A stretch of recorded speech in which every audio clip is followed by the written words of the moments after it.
Housing society नोंदणी आणि जमीन नावावर करण्याचे म्हणजे कन्व्हेन्स करण्याचे 21 फायदे. सदनिकाधारक संघटित होतात. सामूहिक प्रयत्न करून कामं करून घेता येतात. कायदेशीर लढाईसाठी लागणारा निधी उभारता येतो. जमीन नावावर करून घेतल्यानंतर प्रॉपर्टी ही क्लिअर टायटल प्रॉपर्टी बनते.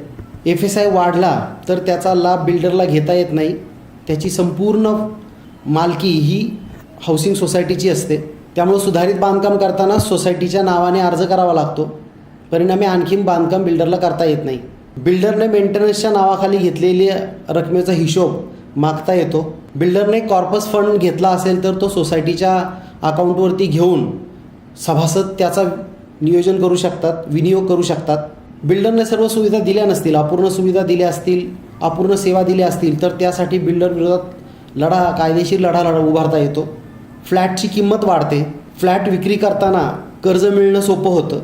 फ्लॅट विक्री करताना बिल्डर NOCच्या नावाखाली 50,000, 1 लाख, 1.5 लाख अशी लुबाडणूक करतात. त्याला आळा बसतो.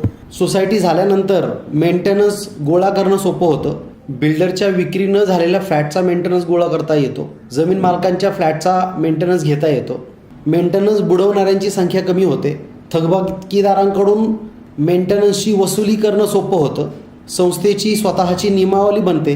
पार्किंगबाबत नियम बनवता येतात. खेळाबाबत नियम बनवता येतात. पाळीव प्राण्यांबाबत नियम बनवता येतात. उपद्रवी सभासदाला काढून टाकणं सोसायटीला शक्य होतं. गोळा केलेल्या मेंटेनन्सचा कायदेशीर हिशोब ठेवता येतो.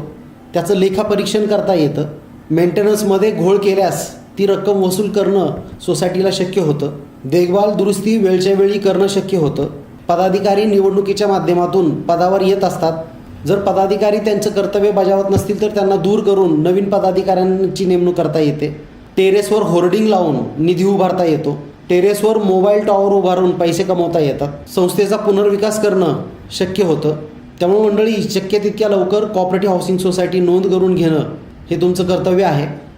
लवकरात लवकर संस्था नोंद करून जमीन नावावर करून घेण्यासाठी तुम्ही प्रयत्नशील असलं पाहिजे. सोसायटी नोंदणी बिल्डरशिवाय करता येते.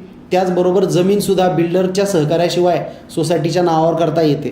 बिल्डरशिवाय सहकारी गृहनिर्माण संस्था नोंद करायची असेल किंवा जमीन नावावर करायची असेल तर तुम्ही कधीही संपर्क करू शकता. डिअर सोसायटी आपल्याला याबाबत पूर्ण सहकार्य करेल.